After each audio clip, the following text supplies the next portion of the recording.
Welcome to Behind the Prop Podcast, where each week we will bring you stories, lessons, and some tips from behind the prop. Please subscribe wherever you listen to podcasts. Pre-show checklist, microphones, Check. sound check, Complete. recording all channels, Checked and verified. Pre-show checklist complete. our Bravo Tango Papa is holding short, ready for departure. Bravo, Tango Papa, you are clear for takeoff. Have a great show. You're clear for takeoff and Wilco. Bravo Tango Papa. What's up, Wally? Hey, Bobby, how are you? I'm good. This has been a ton of fun doing the show. We've got a ton of topics to cover. Thanks for everybody who have taken time to submit a show idea for a free Behind the Prop coffee cup. We will be shipping those out, and you probably already got them by the time you're hearing this episode.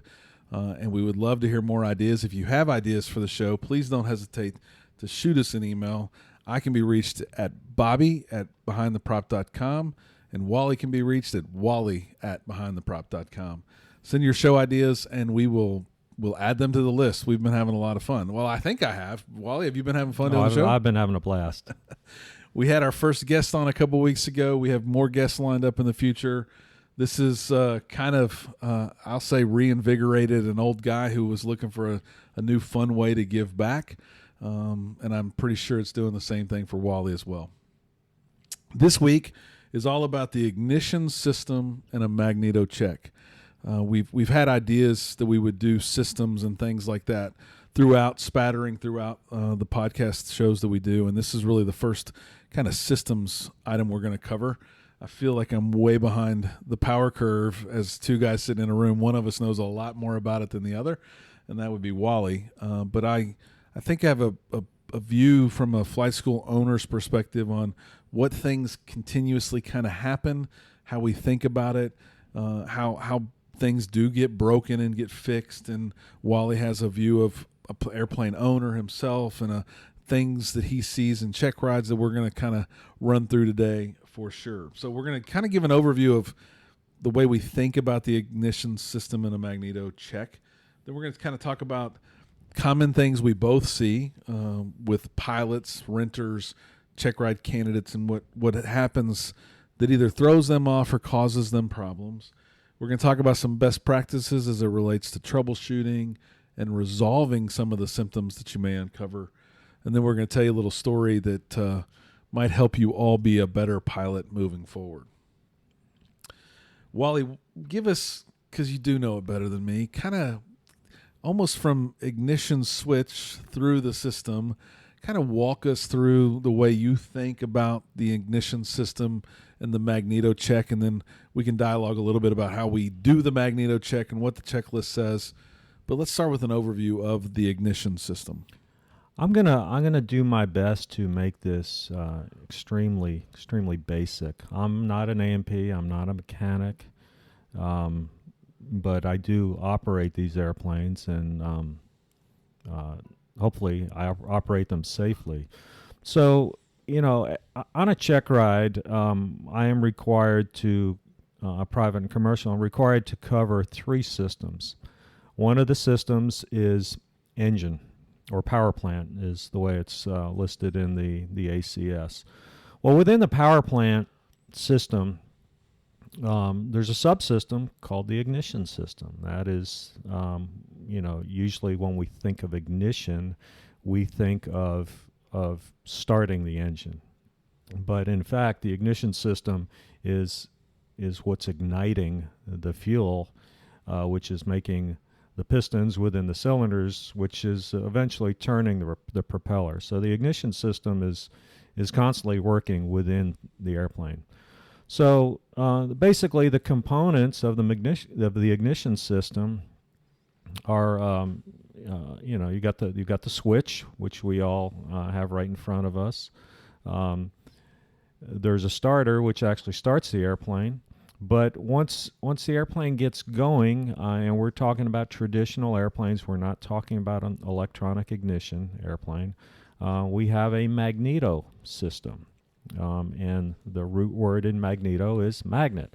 So basically we have magnets turning around, which are providing power to the spark plugs, which are igniting the fuel air mixture within the cylinder, which is making the pistons go up and down or side to side, which is eventually turning the propeller. So most airplanes, we have this thing that we do before we take off called a magneto check. And the one thing that we do is we most airplanes have two magnetos, and we shut one magneto off at a time.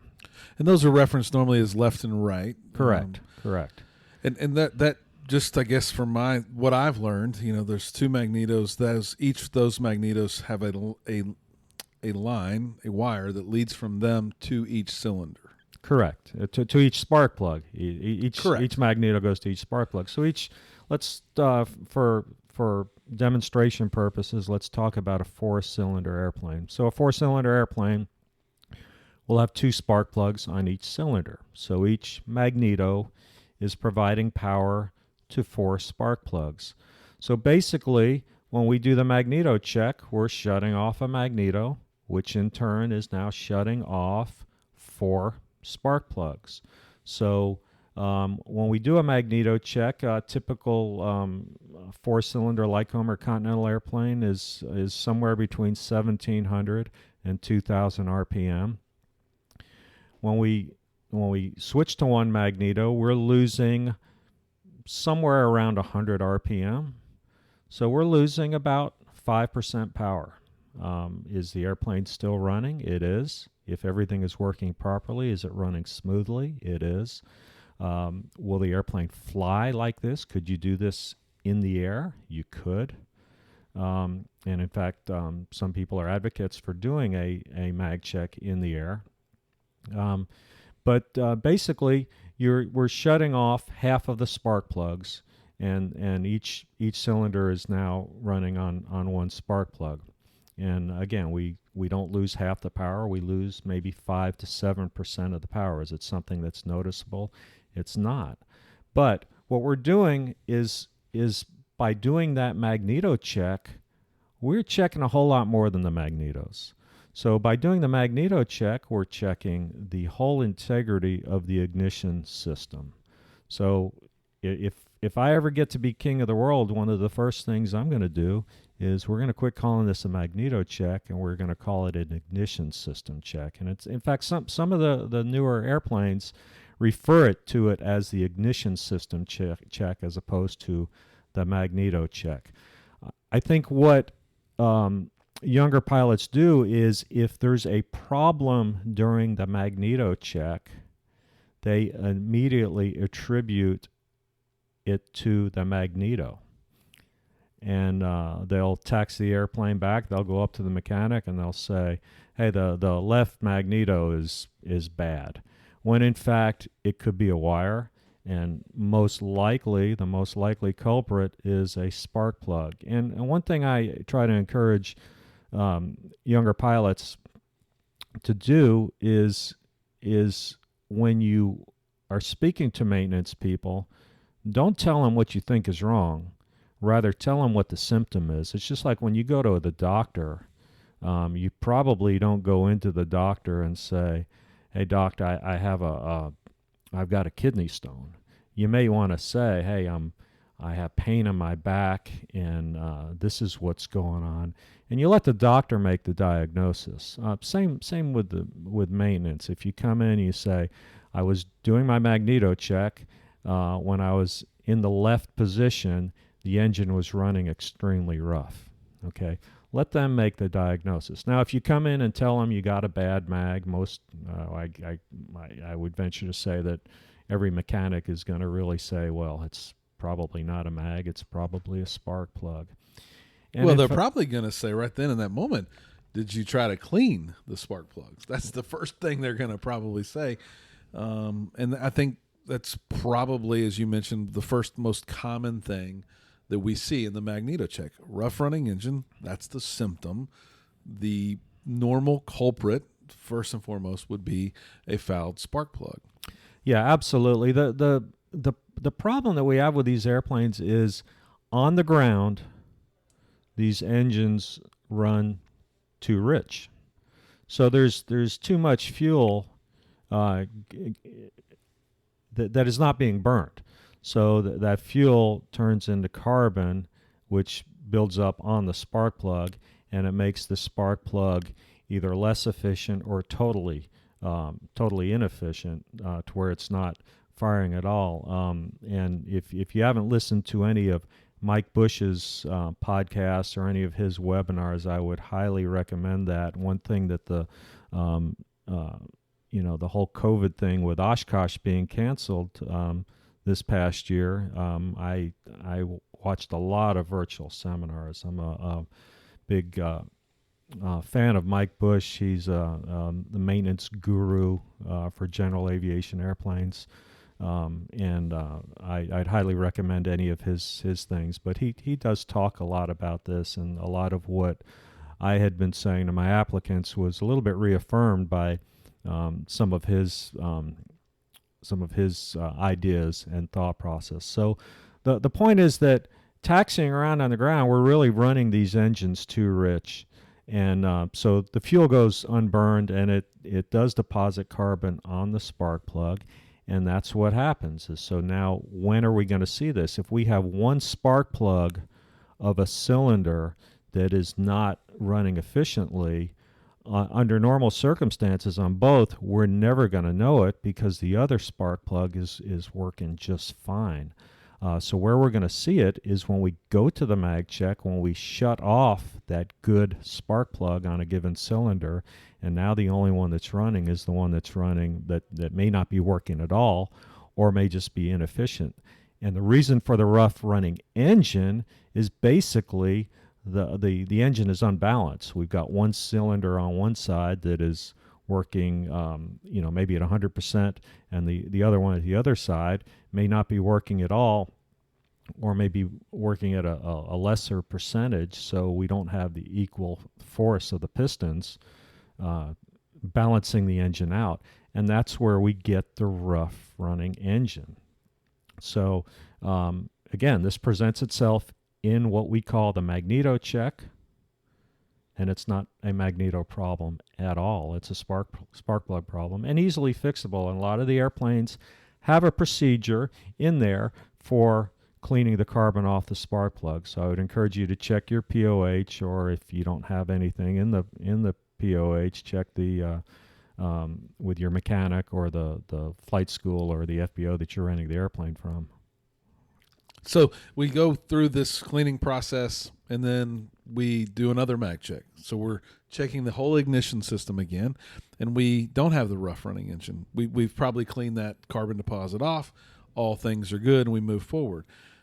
I've seen a lot of different things happen. Well, what are some other common things we might see? We've talked about the wires. The wire would act exactly the same because it wouldn't be getting fire to that system, meaning that spark plug. So we would have that same imbalance in the engine, but we wouldn't be able to clean the wire. Obviously, if the wire's bad, right, we're never going to be able to solve that from the cockpit as a pilot. I've seen this where actually a cylinder presented itself for the first time, that we had a cylinder issue. Right. I think it's been within the last year we had a ring that had come off of a cylinder that we didn't know, we weren't aware of it, but it presented itself in the Magneto check. And here we are. The cleaning process obviously is not going to replace the ring on a cylinder, but we have the same rough running engine, very similar symptoms. Some that have been around a long time would say, I can't believe they're unable to clean that, right? Well, there's a point where you can't clean, and the cylinder actually was the problem when we replaced the cylinder and we went on. Any other thoughts or ideas that we would see, common things that we might uncover during a Magneto check?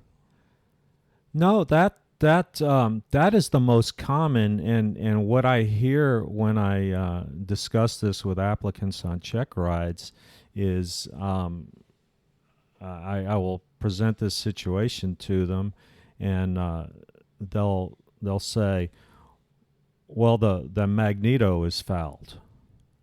Well, it's not really the Magneto. It's the spark plug. Now, in the big scheme of things, is it just a terminology thing, or do we not understand the system? Probably don't understand the system. Do we need to understand the system to safely fly the airplane? No, I don't think we do. It sure helps things, and as an aircraft owner, it sure helps when you're talking to your mechanic. But one story that I'll share, I had an applicant, and it was a young lady coming for a private pilot check ride. And she did a really, really nice job, flew the airplane very well. The ground portion went really well. But she told me the story about how she was prepping for her check ride, and it was springtime, so it was getting warmer.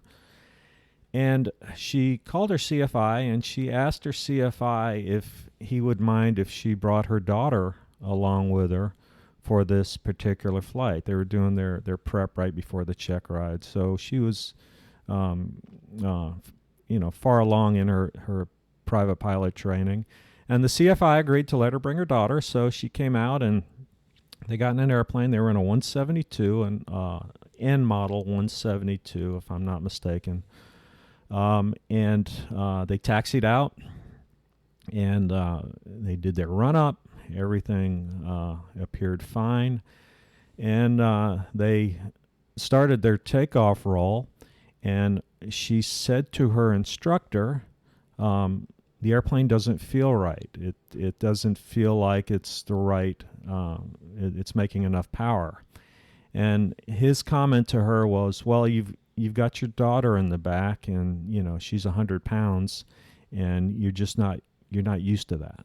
And she said, okay. And so they took off. And during the climb out, she reiterated to her instructor that it just didn't feel right. The airplane didn't seem to have the power that it normally has. And his comment to her was, well, it's also getting warmer. You've got an extra 100 pounds, and last time you flew, it was 15 degrees cooler, so we have less performance. And she said, well, okay, all right. And they kept flying.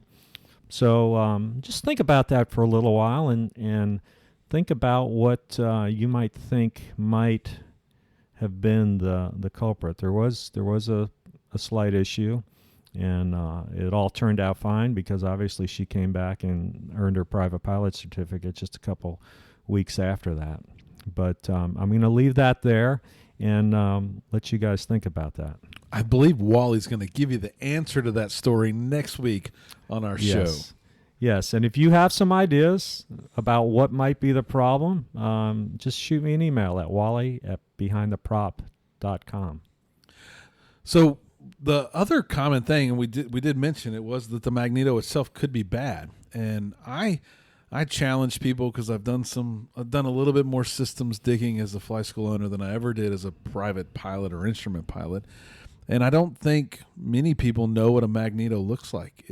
And I don't think I want you to know what it looks like when you pull one out of the box. Like I want you to go on the Google somehow, some way, and find some pictures of a Magneto and what it looks like. It's actually a spinning item. It's spinning the whole time. And there's 4 leads on a 4-cylinder engine. There's 4 leads, and as that magnet goes by those leads, it creates a spark, which travels down that wire to the spark plug, in essence creating a fire, and the cylinder of the piston works inside of that cylinder.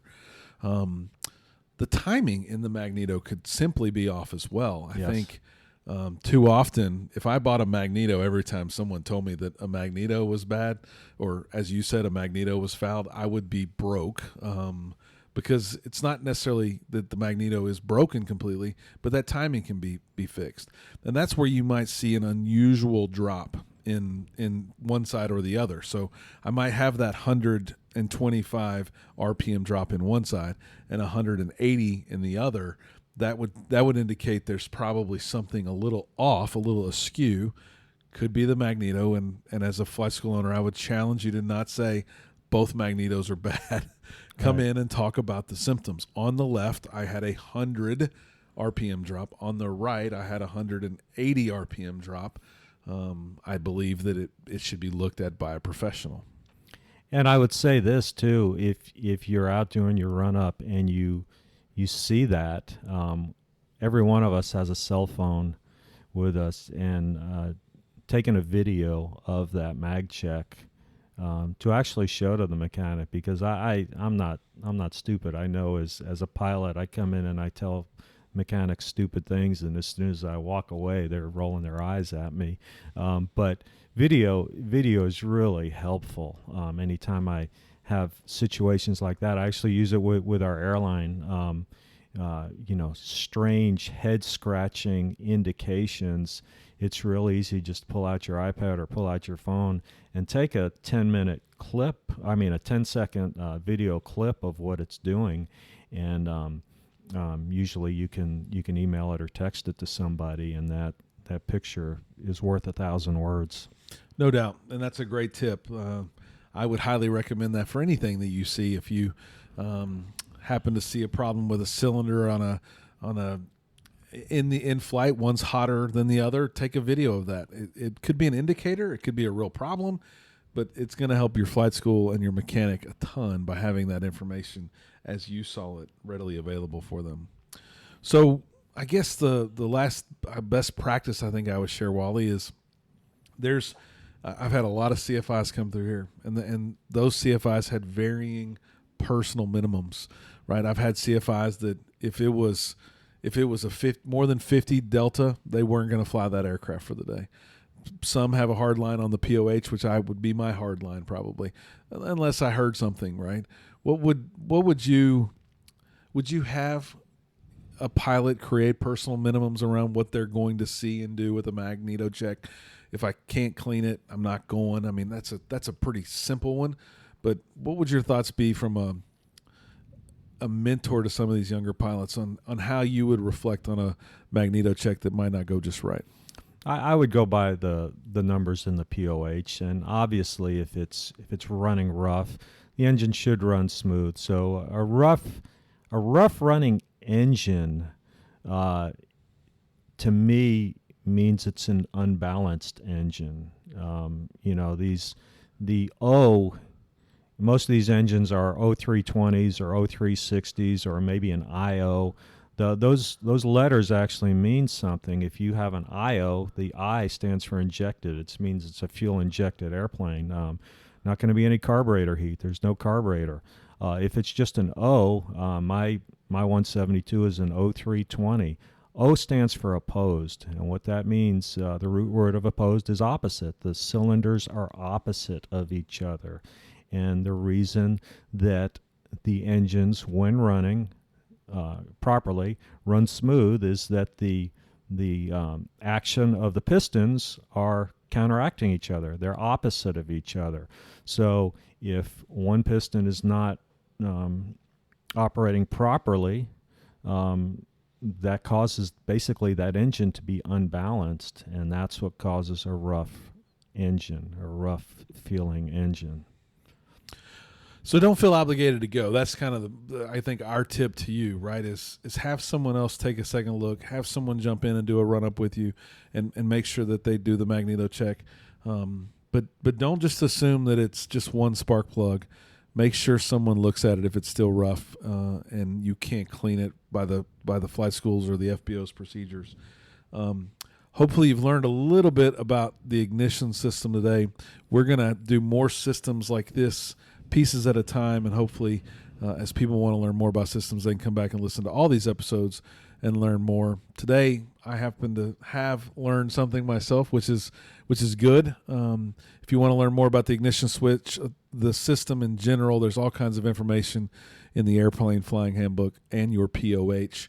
Those are the two places to look first. Anything to wrap with today, Wally? No, that you made a great point, Bobby, and talk about the Airplane Flying Handbook. There's so many great resources out there. I remember as a new private pilot many years ago, sitting at home, sitting up in my bed with the TV on, and I reached down and I found my FAR AM, and I started reading the AIM.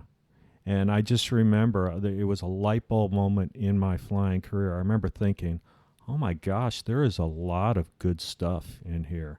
And I still, to this day, I there's so many resources out there, but I go back to the Airplane Flying Handbook, just some of the basic books. Boy, if you want to learn the ignition system, it's not a 6-chapter dissertation on how the ignition system works. It's about a page and a half. It's actually fairly easy reading, and it's really good stuff. Yep, use those books. We talked about the AIM a couple of weeks ago. It's a wealth of information, and too few people actually open it up and really read it. Yeah. But it's got a lot of really good information in there. With that, we'll wrap. As always, fly safe and stay behind the prop. Bravo Tango Papa, we are clear of the active runway and would like to taxi to park. Bravo Tango Papa, taxi to park. Great show. Have a nice day. Taxi to park, thanks. You too, Bravo Tango Papa. Thanks for listening to Behind the Prop. Please follow us on social media at Behind the Prop or visit our website, www.behindtheprop.com. Until next week, fly safe, everyone.